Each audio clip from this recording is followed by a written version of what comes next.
Welcome back to our video. Today, we're going to dive into Rise of the Ronin and tell you all about some things that will change the way you see this game going forward. Whether you're purchasing it, already purchased it, or on the fence, this should pretty much be the definitive video to help you with that. First and foremost, there's a lot to talk about, so I want to break down just the core for those that don't know. Rise of Ronin is made by Team Ninja, and they are known for their action games. They do a lot of great things like Ninja Gaiden, Neo. Recently, they made Wulong, and now Rise of the Ronin. If you played any of those games, you would know that they are pretty much some of the pioneers to help the genre forward. And now they're setting off to an open world experience. Today's video, we're not going to be talking about too much of the combat or too much of Team Ninja and all of the things that they've done. We want to stick to Rise of the Ronin and teach you exactly what to expect and some secret things that are going to help you prepare for your journey as you go forward. Okay. So here we go. If you might have heard me talk a lot about the two twin blades, hidden blades, and you have two characters that you can create, and their storyline will play out within the game. And it's some really amazing synergy between them because there's gameplay mechanics where you can swap between them too during missions, in and out. Whenever you have a companion, you can always swap. It's a great mechanic, but the story also has to do with these two characters that you begin the game with and that you create. You're going to be starting off deciding what type of characters they're going to be. And I want to kind of give you guys just a little quick view of the character creation. As you can see here, there's things like the hair, face, and so much more. Somebody's already making some interesting characters. And then you go down the line, there's female characters. You can see the hairs. There's a lot of creativity there. So you're going to have a variety when it comes to creating your character. But what I wanted to focus on is this right here. This is the blade sharpening origin. This is going to be your base of the build, aka the class that you're going to be picking. And this is going to be pivotal. And the reason I wanted to bring this up, I got a lot of deep RPG elements, mechanics that I'm going to reveal today and help you understand what to expect with this game. So once you get into this, you're going to see the multiple classes that are in the game. And we want to pay attention to the four different stats. You have strength, dexterity, charm, and intelligence. Okay. These are all critical. They're not just about your weapons, but this game has a true RPG system. You can persuade, you can intimidate, and there's so much more you can do. Seduce people. There's a lot of different elements in this game, and I want to showcase the classes.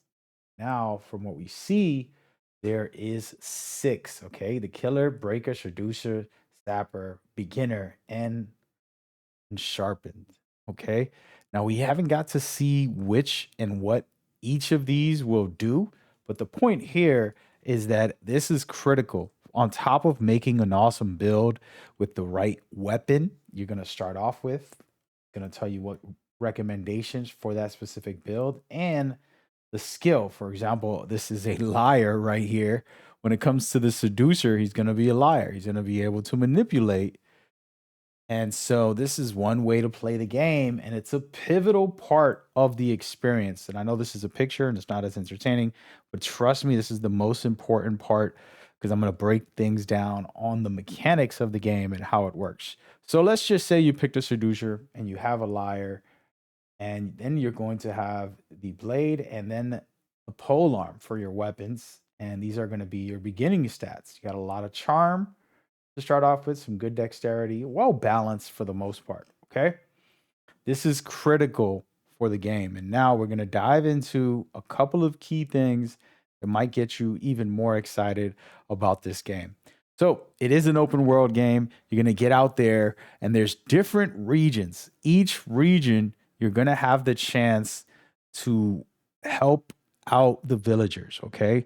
Let's say the villagers are getting invaded. Let's say there's some enemy camps and things like that. Different elements that are happening dynamically in the map, and they will ask for your help, or you can just help it randomly, and it will help build your bond with that region, which will in turn unlock things like a dojo for a specific playstyle. And this is where the combat comes into play.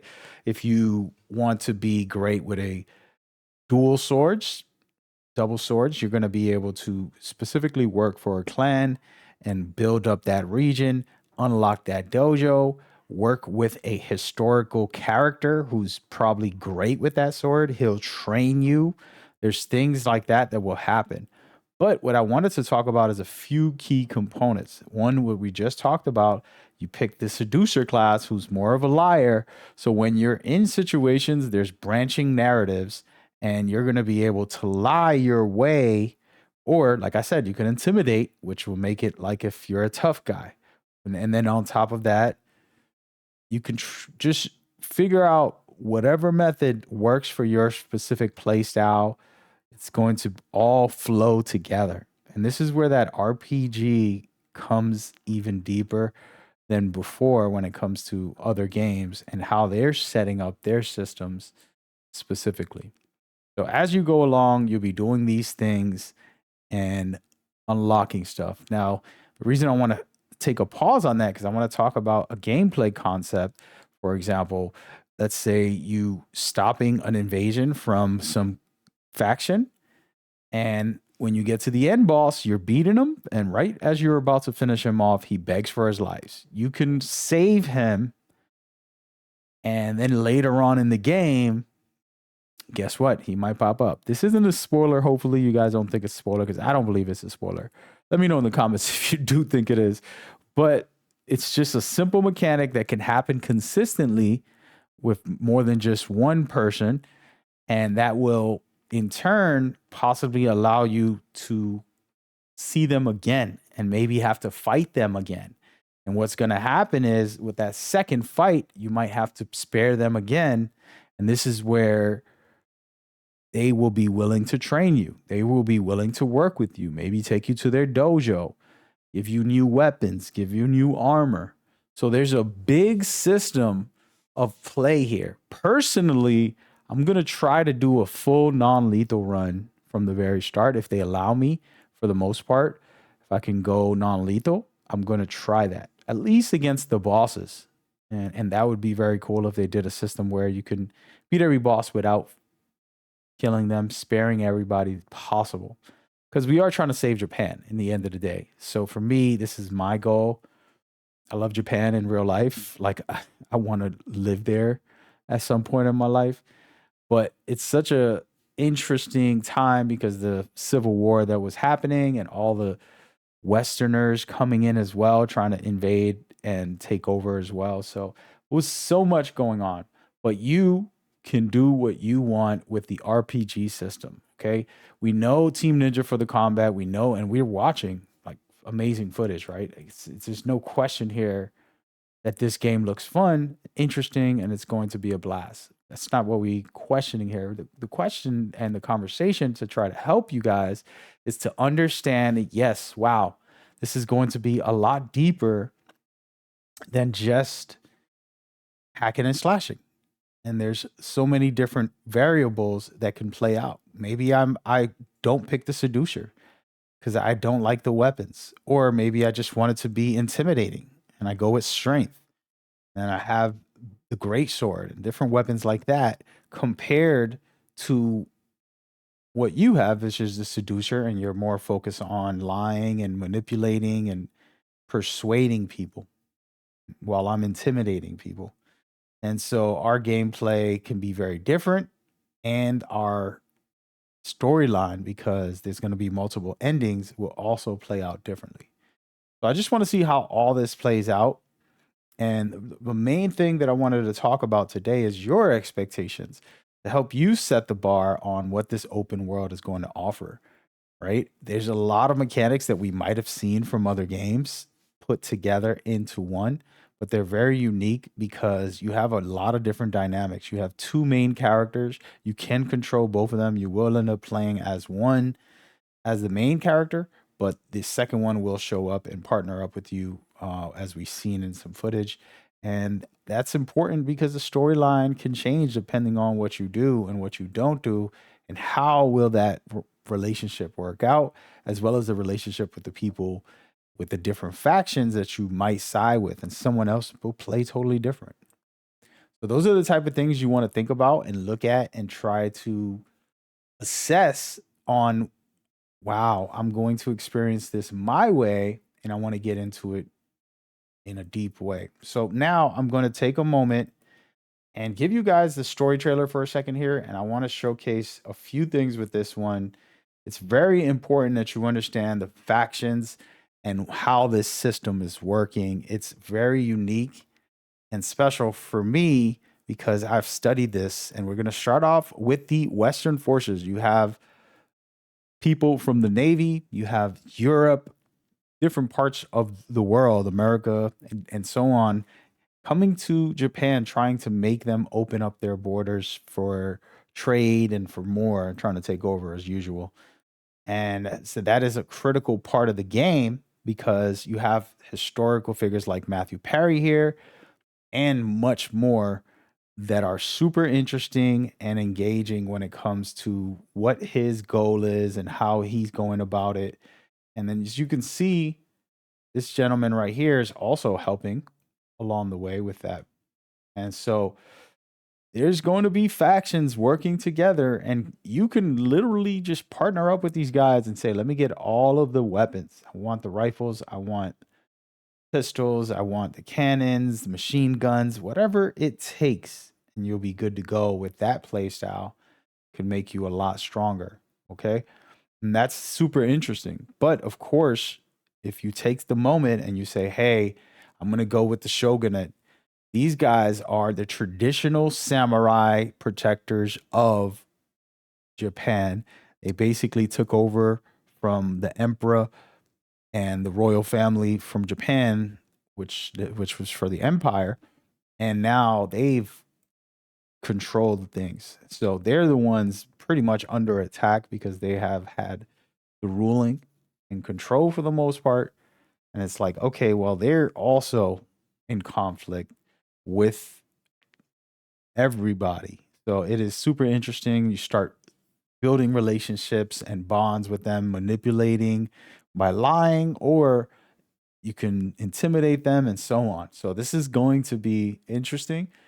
And this is the true samurai way, but there's more than just one samurai. And that's where this game does get very interesting because the traditional samurai are also oppressive in the Japan times when they were basically taking control of the governments over there. Now you have the anti shoguns, and this is the one that I think a lot of us will probably love story wise because we kind of all relate to anti government, anti authority as kids. And then when we get older, we understand that we have to do better in society. So sometimes having this type of, hey, let's do better and break from the traditions. So the anti shogunate are definitely very cool. And this guy's going to be key at the very start. He's going to be a pivotal player. He's world famous. We'll get into him in another video and talk about all of his skills and weapons and the what things he can train you with if you stick with him and work with his factions. And there's multiple people in the faction that you can work with. So this is going to be super interesting on what your decision making will be and how you're going to play this. There's no wrong answers, guys, okay? I'm not here to sway you, and this isn't a video about trying to persuade anybody for this movement. We are going to co-op, so if you come to my playthrough, we definitely want to do things right. But as far as enjoying yourself and figuring out what relationships you want to build, what bonds you want to have with different factions. It's going to be critical. And just to kind of note that I didn't touch on, I just want to just teach you guys the mechanics and help you say, okay, I get what I'm in for when it comes to the open world and things I'll have to do whether it's clearing out bandit camps, odd jobs from different people, side missions and things like that. What I can tell you is that your weapons are tied to these factions.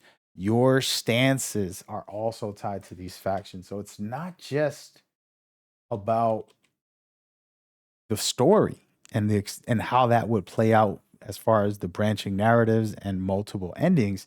It's also your specific playstyle. So let's get into that very quickly so I can show you what I mean. So here you have all of the weapons. Well, not all of them, but a lot of them. There's about 9, if you can see, 9 different ones here. There's more than that in the game, I believe. But what we want to look at is over here. All right. There's combat styles. And this is one style that you see here from Ryu. I call him Ryu, by the way. And then there's within the style, there's 3 stances. So you can see I can equip any stance I want, high stance, low stance, and medium, but I can switch them up. We've seen the gameplay showcase variations of people putting on different stances. And what's important is you can see right here, style type is called 10, okay? And then it's going to give you all of the key things for your build and your play style, which is right here. You have dexterity and intelligence as the main 2 ways to play with this play style. And that's going to be different than the charm one that we saw in the beginning for the persuader. So this will be a whole different play style. Then what I want to note is that each of these will unlock martial art attacks. Each of these will have unique martial arts attacks. You can see there isn't one on the slot with R1 and O, but you're going to be able to equip one and find them by training. Now we're going to go in here and show you how we do all those things. Guess what? You're going to build a bond. I'm only at level 3 in this clip, this picture, but you can go to level 4 and unlock all the martial arts attacks. Plus, you can train to level up and not be a novice and be able to upgrade and boost yourself very high. Okay, so there's a lot, and I mean a lot to get into with this system, and I'm gonna have videos. But what I want to talk about is this right here, the relationships. You're able to build relationships with multiple characters. How will your relationships play out will be determined by you and the actions you take or don't take. Things that you can do, whether it's side mission, main missions, and just general activities throughout the game, even challenges, going to play a role. Now, think about it. Let's say you lie a lot and then they catch you in your lie through the story. Guess what? You're going to be in big trouble. You might lose access to some of this. So, the key for me when I make videos in the near future, the first thing I want to teach is how to unlock everything as much as possible allowed in this game. Okay. So that is super exciting to me. I'm very interested to see how we can do that. But that is the systems, and this is what you can expect for this game as you go forward, being able to pick specific weapons, have a class, and then overall the experience for the story of what you should expect. All right. I hope this was extremely helpful. I know it's a longer video than normal, but guess what, guys? We want to give you the best experience for Rise of the Ronin. And this video right here hopefully can do that. Hope you enjoy this. I do have a deep breakdown for the previews with more details about everything confirmed. Go check that out right now. We appreciate you.